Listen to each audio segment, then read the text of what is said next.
പൊന്നിൻ്റെ പുത്തിരി വാനത്തു ചാർത്തിയ സുന്ദരിയാരെന്നു ചൊല്ലു നീ വൈകാതെ.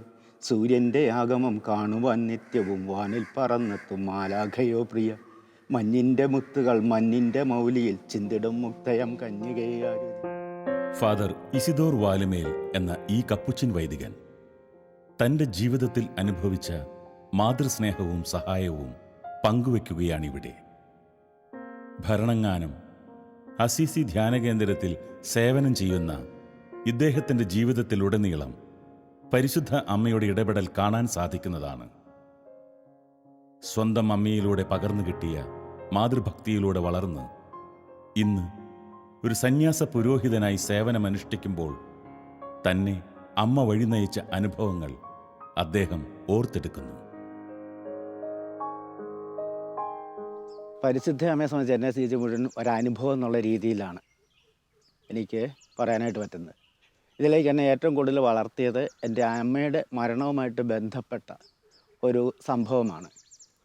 അതായത് ഞാൻ തിയോളജി ലാസ്റ്റ് ഇയറിൽ പഠിക്കുമ്പം ഒത്തിരി രോഗാസുഖമൊക്കെ ഉണ്ടായിരുന്നു. അമ്മ മരിക്കാറായി എന്നറിഞ്ഞപ്പോഴത്തേക്കിനും ഹോസ്പിറ്റലിൽ പോകാനായിട്ട് പെർമിഷനൊക്കെ തന്നു. അപ്പോൾ അവിടെ ചെന്ന് കഴിഞ്ഞപ്പോഴത്തേക്കിനും അമ്മയുടെ സുബോധം നഷ്ടപ്പെട്ടിരുന്നു. അപ്പോൾ ഡോക്ടർ പറഞ്ഞു അമ്മ സംസാരിക്കുന്നുണ്ടെങ്കിലും അത് ബോധത്തോടു കൂടിയല്ല എന്ന് പറഞ്ഞു. അപ്പം ഞാൻ ചെന്ന് അമ്മയെ വിളിച്ചപ്പോൾ അമ്മയ്ക്ക് വേറൊന്നും പറയാനില്ല. ഞങ്ങൾക്ക് വേണ്ടി അപേക്ഷിക്കണേ, ഞങ്ങൾക്ക് വേണ്ടി അപേക്ഷിക്കണേ, ഇത് വളരെ ശാന്തമായ സ്വരത്തിൽ പറയുന്നുണ്ടായിരുന്നു.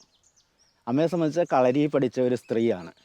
അമ്മയ്ക്ക് കൂടുതൽ ദൈവശാസ്ത്രമോ ഒന്നും അറിഞ്ഞുകൂടാ. അപ്പോൾ അമ്മ ഈ പറയുന്നത് എന്താണെന്ന് ചോദിച്ചാൽ ഞങ്ങൾക്കറിയാം. കാരണം കുടിയേറ്റക്കാലത്ത് പ്രത്യേകിച്ച് ചാച്ചന് കൊച്ചറ നിന്ന് കൊമളിയിൽ പോകണം സാധനം വാങ്ങാൻ. പകലിറങ്ങിയാൽ രാത്രി കുന്നുമലയും കയറി പാതിരായിട്ടേ വരുള്ളൂ. അമ്മ ഒത്തിരി പേടിയുള്ള സ്ത്രീയാണ്. അന്ന് അമ്മയുടെ ഭാഷ പറഞ്ഞാൽ മക്കളെ തല്ലിക്കയറ്റി ജപമാലയിലിരിക്കുക. എന്താണ് ഇന്ന് വരിയിലും വിശ്വാസം ജീവിക്കേണ്ട ഒരു യാഥാർത്ഥ്യമാണെന്ന് ഞാൻ തത്വത്തിൽ പഠിച്ചിട്ടുണ്ട്. ഇതിൻ്റെ പ്രായോഗികത കണ്ടത് അമ്മയിൽ നിന്നാണ്.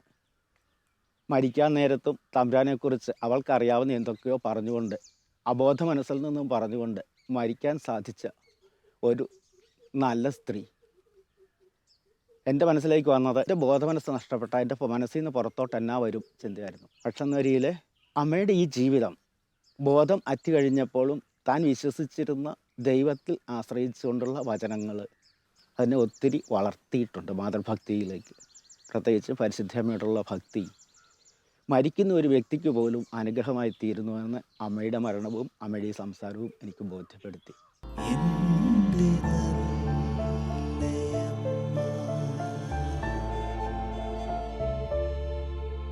മാതൃഭക്തിയിലേക്ക് എന്നെ വളരാനായിട്ട് വളരെയേറെ സഹായിച്ച മറ്റൊരു സംഭവം എന്താണെന്ന് ചോദിച്ചാൽ, PDC കഴിഞ്ഞപ്പം തന്നെ എനിക്കൊരു ജോലി കിട്ടി, കോപ്പറേറ്റീവ് ബാങ്കിൽ ക്ലർക്കായിട്ട്.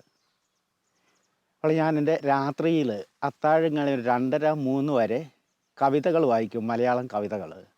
പിന്നെ കവിതകൾ വായിച്ച് എൻ്റെ മനസ്സിന് ഒരു വലിയ ഒത്തിരി സ്വാധീനം ഈ ലോകത്തിൻ്റെ ചിന്തകൾ കൊണ്ട് നിറഞ്ഞു. അന്നേരം പ്രത്യേകിച്ച് എൻ്റെ മനസ്സിലേക്ക് വന്നത് കണ്ണ്, മൂക്ക്, നാവ്, ത്വക്ക്, ഇങ്ങനെ 5 ഇന്ദ്രിയങ്ങൾക്ക് അറിയാവുന്ന എല്ലാ കാര്യവും ശരിയാണ്.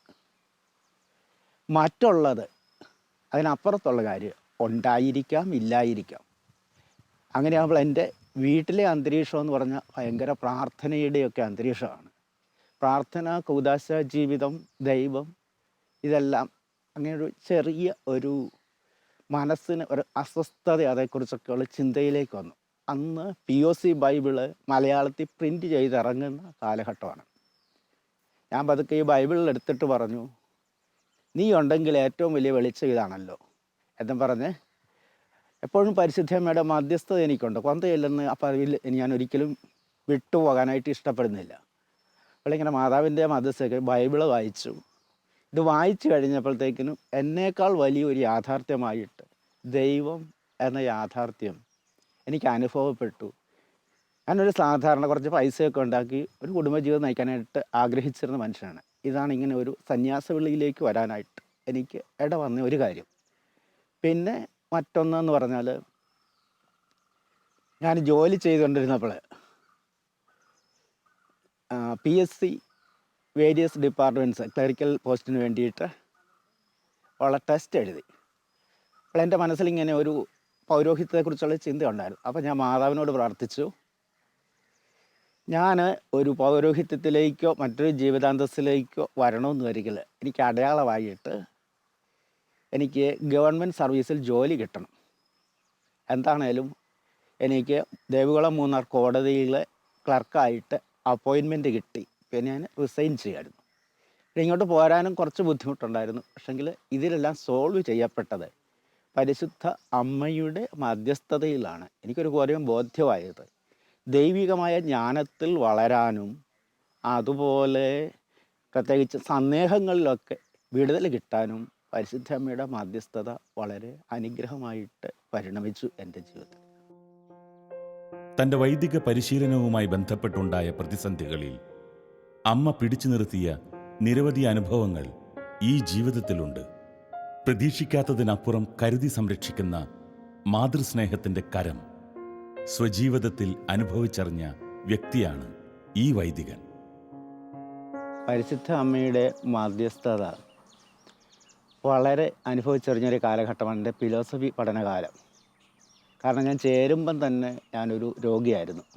എൻ്റെ അപ്പൻ എന്നോട് ചോദിച്ച ഒരു ചോദ്യം, ഈ രോഗം വെച്ച് പോയാൽ നീ എന്തേരെ പിടിച്ചു നിൽക്കുമെന്ന്. ഞാൻ പറഞ്ഞു കുഴപ്പമൊന്നുമില്ല. പക്ഷെങ്കിൽ ഫിലോസഫി പഠിക്കുന്ന സമയത്ത് എനിക്ക് കടുത്ത രോഗമാണ്. ഏറ്റവും നല്ല അന്നത്തെ ഡോക്ടർ ഫിലിപ്പ് അഗസ്റ്റിൻ്റെ മെഡിസിനാണ് കഴിക്കുന്നത്. പക്ഷെങ്കിൽ എനിക്ക് ഭക്ഷണം കഴിക്കാൻ പറ്റുകയില്ല, പ്രാർത്ഥിക്കാൻ പറ്റുകയില്ല, പഠിക്കാൻ പറ്റുകയില്ല, ജോലി ചെയ്യാൻ പറ്റുകയില്ല, കളിക്കാൻ പറ്റുകയില്ല. അങ്ങനെ കടുത്ത അസ്വസ്ഥതയിലേക്ക് വന്നപ്പം ഞാൻ തിരിച്ച് വീട്ടിലേക്ക് വന്നാലോ എന്ന് വിചാരിച്ചിൽ വീട്ടിലേക്ക് ഒരു ലെറ്റർ എഴുതി. ചാച്ചൻ പറഞ്ഞു, നീ പോരുന്നെങ്കിൽ പോരെ, ഉള്ളതിൻ്റെ പങ്ക് തന്നേക്കാം. അപ്പം ഞാൻ എല്ലാ സാധനങ്ങളും പാക്ക് ചെയ്ത് ഞങ്ങളുടെ റെക്ടറിനെ കാണാനായിട്ട് ചെന്നു. അപ്പോൾ പറഞ്ഞ ഒരു കാര്യം ഇതാണ്, നിനക്ക് കല്യാണം കഴിക്കണമെന്ന് വല്ലതും ഉണ്ടെങ്കിൽ പോയിക്കൊള്ളൂ, അല്ലാതെ ഈ വേറൊരു കാരണത്തിൻ്റെ പേരിൽ, രോഗത്തിൻ്റെ പേരിൽ നീ കാണേണ്ടത് പോകേണ്ടത് ഇല്ല. എന്തായാലും ഞാൻ മാതാവിൻ്റെ മധ്യസ്ഥ യാചിച്ചുകൊണ്ടാണ് റെക്ടറോട് ചോദിക്കാൻ വരെ ചെന്നത്. അവിടെ വെച്ച് വേണ്ടാന്ന് വെച്ചു. പരിശുദ്ധ അമ്മയുടെ മധ്യസ്ഥത പ്രത്യേകിച്ച് എവിടെ ചോദിച്ചാലും എത്ര തകർന്നാലും ആ തകർച്ചയിലും പിടിച്ചു നിർത്തും. കാരണം ഞാൻ പോകാനായിട്ട് ഇട്ടെറിഞ്ഞു പോയ ഒരു മനുഷ്യനാണ്. പക്ഷെങ്കിൽ അവിടെയും പരിശുദ്ധ അമ്മ ആ ബന്ധം എന്നെ ദൈവത്തിൻ്റെ സ്വപ്നങ്ങൾക്കനുസരിച്ച് ജീവിക്കാനായിട്ട് സഹായിച്ചു. പ്രത്യേകിച്ച് റെക്ടറിൻ്റെയും കുടുംബാംഗങ്ങളുടെയൊക്കെ പ്രാർത്ഥന അതിൻ്റെ പിന്നിലുണ്ടെന്ന് ഞാൻ എപ്പോഴും ഓർമ്മിക്കുന്നു. പിന്നീട് എൻ്റെ സെമിനാരി ലൈഫിൻ്റെ കാലഘട്ടത്തിലുണ്ടായ ഒരു അനുഭവമാണ് മാതാവിൻ്റെ. എവിടെ പ്രാർത്ഥിക്കാൻ പോയാലും, ഏത് വീട്ടിൽ പ്രാർത്ഥിക്കാൻ പോയാലും ഞാൻ മാതാവിൻ്റെ മധ്യസ്ഥത യാചിക്കും. എനിക്ക് വളരെ പരിചിതമായ ഒരു വീട്ടിൽ ഒരു ദുരന്തം ഉണ്ടായിരിക്കുന്ന ഒരു സമയത്ത്, കാത്തലിക്സ് അല്ല പക്ഷേ ക്രിസ്ത്യൻ ഡിനോമിനേഷനാണ്. അപ്പം ഞാനൊക്കെ പ്രാർത്ഥിക്കാനായിട്ട് ചെന്നു. അന്നേരം എൻ്റെ മനസ്സിൽ പെട്ടെന്നൊരു ചിന്ത വന്നു, ഒരു പടം പോലും ഇല്ലല്ലോ. ഞാനിങ്ങനെ കണ്ണടച്ച് പ്രാർത്ഥിക്കും. ഞാൻ പ്രാർത്ഥന തുടങ്ങി. ഞാൻ കാണുന്നത് ആ വീടിൻ്റെ ഭിത്തിയിൽ ഒരു തിരുക്കുടുംബത്തിൻ്റെ രൂപം തൂങ്ങിക്കിടക്കുന്നതായിട്ടാണ്. ഞാൻ പ്രാർത്ഥന നിലച്ചു. ഞാൻ നോക്കുമ്പോൾ പഴയ ഭിത്തി, അവിടെ രൂപമില്ല, ഒന്നുമില്ല. പക്ഷേ എനിക്ക് കിട്ടിയ ഒരു വെളിച്ചം എന്നാണെന്ന് ചോദിച്ചാൽ, പരിശുദ്ധ അമ്മയിലൂടെ ഏത് തകർന്ന കുടുംബത്തിലും ആരെന്നും എന്തെന്നും നോക്കണ്ട, പ്രാർത്ഥിക്കാനായിട്ടാൽ അവിടെ ദൈവം ആഗ്രഹിക്കുന്നു, അതിലൂടെ കൃപ വർഷിക്കും എന്നുള്ള വലിയ ബോധ്യത്തിലേക്ക് കടന്നു വരാനായിട്ട് ഈ സംഭവം മാതാവിലൂടെ എനിക്ക് കിട്ടിയ ഒരു ഉൾവെളിച്ചമായിട്ട് ഞാൻ ഇന്നും കരുതുന്നു.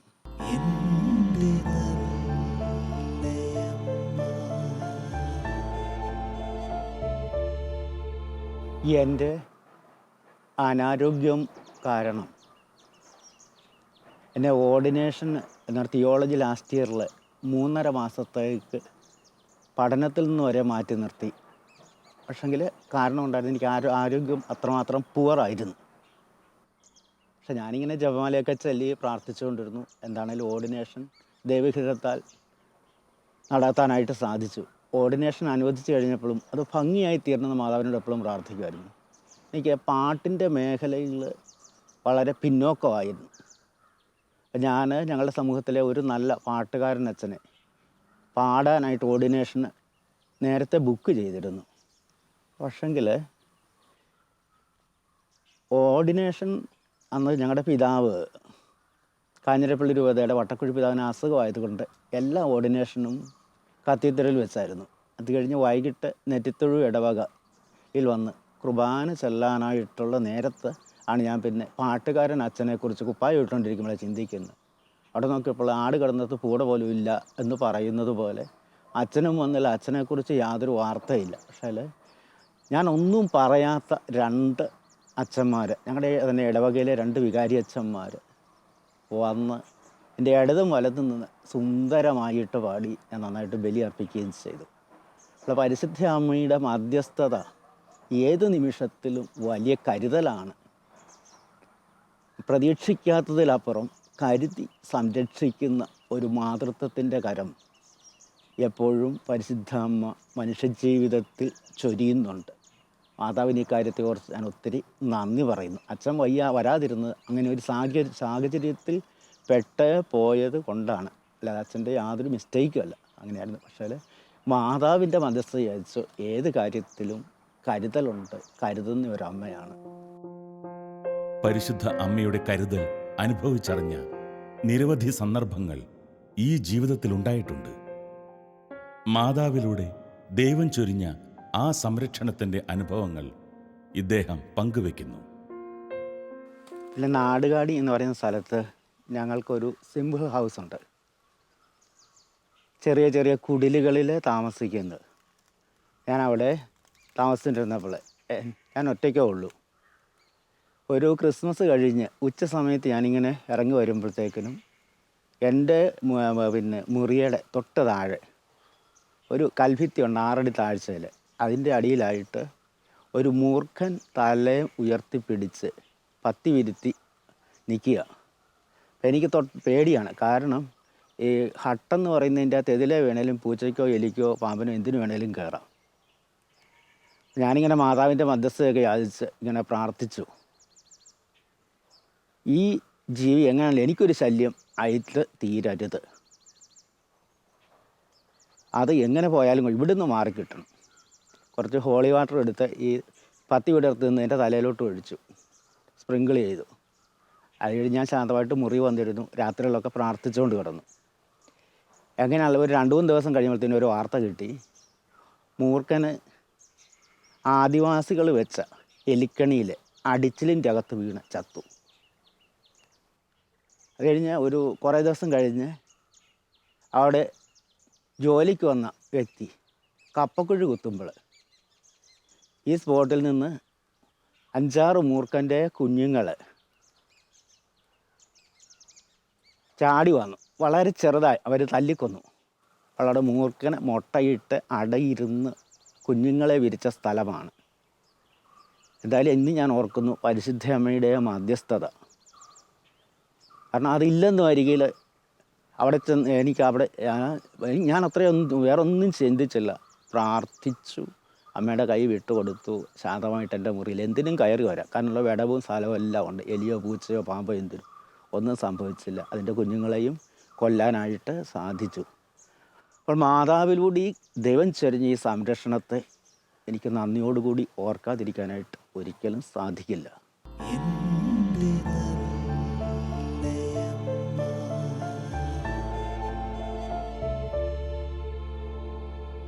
രോഗങ്ങൾ എൻ്റെ ജീവിതത്തിൽ എന്നും എനിക്ക് കൂട്ടുകാരാണ്. മെഡിസിനുണ്ട്, പക്ഷേങ്കിൽ ഞാൻ പോകുമ്പോൾ പലപ്പോഴും ഹോട്ടലിൽ നിന്നൊക്കെ ഭക്ഷണം കഴിക്കാൻ എനിക്ക് പറ്റില്ല. അതുപോലെ ചിലപ്പോഴൊക്കെ ഇടയ്ക്കൊക്കെ മലവിസർജനത്തിനുള്ള ഒരു ബുദ്ധിമുട്ടുമുണ്ട്. അപ്പോൾ ഇതെല്ലാം ആയിട്ട് ഞാൻ പോകുമ്പോഴും പിന്നെ ചിലപ്പോൾ കുളിക്കാൻ പോലും ചൂടുവെള്ളത്തിൽ കുളിച്ച് കഴിഞ്ഞാൽ എൻ്റെ കണ്ണിൻ്റെ പീള കിട്ടും. പച്ചവെള്ളത്തിൽ കുളിച്ചാൽ പനി പിടിക്കും. പലപ്പോഴും ഞാൻ ചെയ്യുന്നത് ഈ യാത്രയിലും ഭക്ഷണവും കുളിയും ഇങ്ങനെയൊക്കെയുള്ള എല്ലാ കാര്യവും സമർപ്പിച്ച് പരിശുദ്ധ അമ്മയുടെ സ്തുതിക്കായിട്ട് ഒരു എത്രയും ദിയോളം മാതാവിൽ ചെല്ലും. യാത്രയിലും എനിക്ക് ബുദ്ധിമുട്ടുണ്ടാകുകയില്ല. കുളിക്കുന്നിടത്ത് ചൂടുവെള്ളത്തിൽ കുളിച്ച് ഞാൻ കുറേ പച്ചവെള്ളം കണ്ണിലേക്ക് ഒഴിച്ചങ്ങ് കഴുകും. എന്തായാലും അതൊന്നും യാതൊരു ബുദ്ധിമുട്ടും ഒരിക്കലും ഉണ്ടായിട്ടില്ല. പിന്നെ പ്രത്യേകിച്ച് ഇപ്പം ഞാൻ ഓർക്കുന്ന ഒരു സംഭവം എന്നാണെന്ന് ചോദിച്ചാൽ, ഞാൻ വൈറൽ ഫീവറുമായിട്ടിരിക്കുന്ന സമയത്ത് നല്ലതായിട്ട് പനിയുണ്ട്. പക്ഷെങ്കിൽ എൻ്റെ വളരെ അടുത്ത ഒരു ബന്ധുവാണ്. അപ്പോൾ എന്തോ അവർ സാമ്പത്തികമായിട്ട് കുറേയേറെ താഴ്ന്നും പോയി. അപ്പോൾ ഈ അമ്മച്ചി മരിച്ചു. അപ്പം എനിക്ക് പോയില്ല എന്നരികിൽ അവർക്ക് ഫീല് ചെയ്യും എന്നുള്ളൊരു ചിന്ത വന്നു. കാരണം ഞാൻ പനി പോലും വകവെക്കാതെ കഞ്ഞിക്കുഴി പള്ളിയിൽ ശവടക്കിനായിട്ട് ചെന്നു. പാവപ്പെട്ട വീടാണ്. മുറ്റത്ത് ഒരു പ്ലാസ്റ്റിക് ഷീറ്റിൻ്റെ അടിയിൽ ഈ മൃതദേഹം വെച്ചിരിക്കുകയാണ്. ഭയങ്കര കാറ്റും കോളും മഴയും എല്ലാം കൂടെ. തണുപ്പൊക്കെ അടിച്ച് കഴിയുമ്പോൾ എനിക്ക് ആകെ അസ്വസ്ഥതയായി. മഴയും നനഞ്ഞു കഴിഞ്ഞാൽ മിക്കവാറും ഭയങ്കര ബുദ്ധിമുട്ടുണ്ടാകുമല്ലോ എന്നുകൊണ്ട് ഞാൻ മാതാവിനെ വിളിച്ച് ഇങ്ങനെ പ്രാർത്ഥിച്ചു, ഇതെല്ലാം ഒന്ന് മാറി കിട്ടണം, ശാന്തമായിട്ട് അടക്കം നടന്ന് കിട്ടണം. പെട്ടെന്നൊരു ഭയങ്കര മഴ ശക്തമായിട്ടങ്ങ് പെയ്തു. പക്ഷെ പെയ്ത് കഴിഞ്ഞ് എല്ലാം കെട്ടടങ്ങി, മഴയും കാറ്റും എല്ലാം നിലച്ചു, അന്തരീക്ഷം ശാന്തമായി. പരിശുദ്ധ അമ്മയിലൂടെ ഈ പ്രകൃതിയിൽ ദൈവം വരുത്തിയ മാറ്റത്തിന് വരെ എനിക്കൊത്തിരി അമ്മയുടെ മധ്യസ്ഥതയിൽ ദൈവം ചെയ്ത കൃപയ്ക്ക് തമ്പുരാൻ ഒത്തിരി നന്ദി പറയുന്നു. മാതാവിനോടുള്ള എൻ്റെ ജീവിതത്തിലെ കടപ്പാടിനെ എനിക്കൊരിക്കലും മറക്കാനായിട്ട് പറ്റുകയില്ല. ജപമാല പ്രാർത്ഥനയിലൂടെ മുന്നേറുന്ന ജീവിതം, പരിശുദ്ധ അമ്മയിൽ നിരന്തരം ആശ്രയിക്കുന്ന ജീവിതം, ഇങ്ങനെയുള്ള ജീവിതങ്ങളിലെ ഭൗതിക കാര്യങ്ങളിൽ പോലും അമ്മ കടന്നുവരുന്ന അനുഭവങ്ങൾ ഈ വൈദികന്റെ ജീവിതത്തിൽ നിന്നും നമുക്ക് മനസ്സിലാക്കാം. എൻ്റെ ജീവിതത്തിലെ ഒരു വലിയ സ്വപ്നമായിരുന്നു വിശുദ്ധ നാട് ഒന്ന് കാണുക എന്നുള്ളത്. പക്ഷേ എനിക്ക് സാമ്പത്തികമായിട്ട് ഇതിന് യാതൊരു വഴികളും ഇല്ലായിരുന്നു. അപ്പോൾ മാതാവിൻ്റെ മധ്യസ്ഥയിൽ ഞാനിങ്ങനെ അമ്മയോട് പറഞ്ഞു, ദൈവ ഇഷ്ടമാണെന്ന് വരികിൽ എങ്ങനെയാലും സൗജന്യമായിട്ട് എനിക്കൊന്ന് പോകാനായിട്ടുള്ള വഴി ഒരുങ്ങി കിട്ടട്ടെ എന്നിങ്ങനെ പ്രാർത്ഥിച്ചുകൊണ്ടിരുന്നു. 2013 എൻ്റെ ഒരു ആത്മാർത്ഥ സുഹൃത്ത് 10 പൈസ എൻ്റെ കയ്യിൽ നിന്ന് മുടക്കില്ലാതെ പോയിട്ട് വിശുദ്ധനാട് കണ്ട് തിരിച്ചു വരാനായിട്ട് ഇടയാക്കി. പോകുമ്പോഴും ഞാൻ പ്രാർത്ഥിച്ചു, അമ്മേ എല്ലാം അനുഗ്രഹമാക്കി തീർക്കണമേ. അപ്പം അങ്ങനെ ഞാൻ പോകുമ്പോഴേക്കും ഉണ്ടായ ഒരു സംഭവം എന്നാണെന്ന് ചോദിച്ചാൽ, കൊച്ചി ചെന്നിട്ട് പാസ്പോർട്ട് ഓഫീസിൽ നിന്ന് എല്ലാം കൊടുത്തിട്ട് ഞാൻ തിരിച്ച് പോകുമ്പോഴത്തേക്കിനും ഒരു ഓഫീസർ ഇങ്ങനെ കൈ ചൂണ്ടി ഇങ്ങനെ കാണിക്കുക. ഞാൻ പുറകോട്ട് നോക്കിയപ്പോഴത്തേക്കിനും എൻ്റെ പാസ്പോർട്ട് നിലത്ത് കിടക്കുന്ന ഈ വെരിഫിക്കേഷൻ നടന്ന സ്ഥലത്ത്. ഞാൻ പിന്നെ അത് മാതാവിന് നന്ദി പറഞ്ഞുകൊണ്ട് പെറുക്കിക്കൊണ്ട് പോന്നു. വീണ്ടും ജെറുസലേമിൽ ചെന്നിട്ട് അവിടെ ഡീറ്റെയിൽഡ് ആയിട്ടുള്ള വെരിഫിക്കേഷനൊക്കെ കഴിഞ്ഞു. അപ്പം ഞങ്ങളുടെ ബാച്ച് ഇറങ്ങി, പുറകെ ഒരു തമിഴ്നാട് ബാച്ചുകാർ വന്ന് കയറി. അപ്പോൾ എൻ്റെ മനസ്സിലേക്ക് പുറകോട്ട് തിരിഞ്ഞു നോക്ക് എന്നുള്ള ഒരു ചിന്ത ശക്തമായിട്ട് വന്നു. ഞാൻ പുറകോട്ട് തിരിഞ്ഞു നോക്കുമ്പോഴത്തേക്കിനും ഒരു തമിഴ്നാട്ടുകാരൻ ഒരു പാസ്പോർട്ടും പൊക്കി പിടിച്ചുകൊണ്ടിരിക്കുക. ഒറ്റ നോട്ടത്തിൽ എനിക്ക് മനസ്സിലായി എൻ്റേതാണ്. ഞാൻ അമ്മയുടെ മധ്യസ്ഥതയിലൂടെ ദൈവത്തിന് ഒത്തിരി നന്ദി പറഞ്ഞുകൊണ്ട് ആ നിമിഷങ്ങളിൽ ചെലവഴിച്ചു. അപ്പോൾ ഏത് മറവിയിലും അമ്മ സഹായിക്കുന്നത്, അതുപോലെ മഠയത്തരത്തിൽ ഇതുപോലെ എന്നെ സഹായിച്ചിട്ടുണ്ട്. ഒരു ഉദാഹരണം എന്നാണെന്ന് ചോദിച്ചാൽ, ഓർഡിനേഷൻ കഴിഞ്ഞ ഉടനെ എന്നെ ഇടവക ശുശ്രൂഷയ്ക്കായിട്ട് പടിഞ്ഞാറേ ചേന്നങ്കരി, ചങ്ങനാശ്ശേരി പടിഞ്ഞാറേ ചേന്നങ്കരി പള്ളി വിട്ടു. അപ്പോൾ അവിടെ വെച്ച് ഞാൻ മാത്രമേ ഉള്ളൂ. ഒരു ദിവസം രാവിലെ ഞാൻ എണീറ്റ് നോക്കുമ്പോഴത്തേക്കിനും കുർബാനയ്ക്കുള്ള സമയം കഴിഞ്ഞു. ഞാൻ പെട്ടെന്ന് പോയി ടോർച്ചൊക്കെ എടുത്തുകൊണ്ട് പോയിട്ട് ബെല്ലടിച്ച് കഴിഞ്ഞ് പല്ലുമൊക്കെ തേച്ച് എല്ലാം ക്ലീനാക്കിയൊക്കെ വന്ന് ഏതാണ്ട് 1 മണിക്കൂറോളം എടുത്തു. അത് കഴിഞ്ഞ് ഞാൻ നോക്കുമ്പോഴത്തേക്കിനും ആൾക്കാർ പള്ളി വരുന്നില്ല, കപ്പിയാർ വരുന്നില്ല. ഇതെന്താണെന്നൊക്കെ ഇങ്ങനെ ചിന്തിച്ചു. അപ്പം പ്രകൃതിയിൽ പോലും ഒരു അനക്കമില്ല. ഞാൻ പതുക്കെ മുഖമൊക്കെ നന്നായിട്ട് വീണ്ടും ഒന്നുകൂടെ കഴുകി തുടച്ചിട്ട് വന്ന വാച്ചിൽ നോക്കിയപ്പോൾ രാത്രി 1 മണി. അമ്മയെ വിളിച്ച് ഞാൻ കുറേ നേരം പ്രാർത്ഥിച്ചു. ഭയങ്കര മണ്ടത്തരമാണ് കാണിച്ചു വെച്ചിരിക്കുന്നത്, ഒരു കുഴപ്പവും വരുത്തരുതെന്ന്. പിറ്റേ ദിവസം വന്ന് സാധാരണ പോലെ കുർബാനയൊക്കെ കഴിഞ്ഞു. 4:30 PM വരെ ഞാൻ ഓർത്തു, മാതാവിൻ്റെ മധ്യസ്ഥതയിൽ ആരും ഈ വാർത്തയൊന്നും അറിഞ്ഞിട്ടില്ല. പക്ഷേ ഒരു 4:30 ആയപ്പോൾ കുട്ടനാട്ടുകാരനൊരു കാർന്നോര് വന്നിട്ട് പുള്ളിയുടെ സ്വാഭാവികമായ ശൈലിയിൽ എന്നോട് പറയുക, അച്ഛാ, ഇന്നലെ മുതുപാതിരായിക്ക് പള്ളിയിൽ കിടന്ന് വലിയ കൂട്ടമണി ഒച്ചപ്പാടും ഒക്കെ കേട്ടല്ലോ, എന്നാ പറ്റി? ഞാനിങ്ങനെ ന്യൂട്രലായിട്ടങ്ങ് നിന്നു. എന്താണേലും ഇന്ന് ഞാൻ പറഞ്ഞ് ആൾക്കാരറിയുന്നതല്ലാതെ ഇത് വേറൊരു വ്യക്തിയും അറിഞ്ഞിട്ടില്ല. മഠേത്തരം പറ്റിയാലും മറന്നുപോയാലും എവിടെയും സംരക്ഷിക്കുന്ന മാതൃസ്നേഹത്തിൻ്റെ അനന്തത പരിശുദ്ധ അമ്മ അതിൻ്റെ നിറവാണ്. ഇതിനൊരു തെളിവാണ് എൻ്റെ ജീവിതത്തിലെ ഈ സംഭവം. എവിടെയും ഞാൻ പറയാനും തയ്യാറാണ്. അമ്മ വഴി ദൈവത്തിന് 1000 നന്ദി ഈ നിമിഷം അർപ്പിക്കുകയും ചെയ്യുന്നു.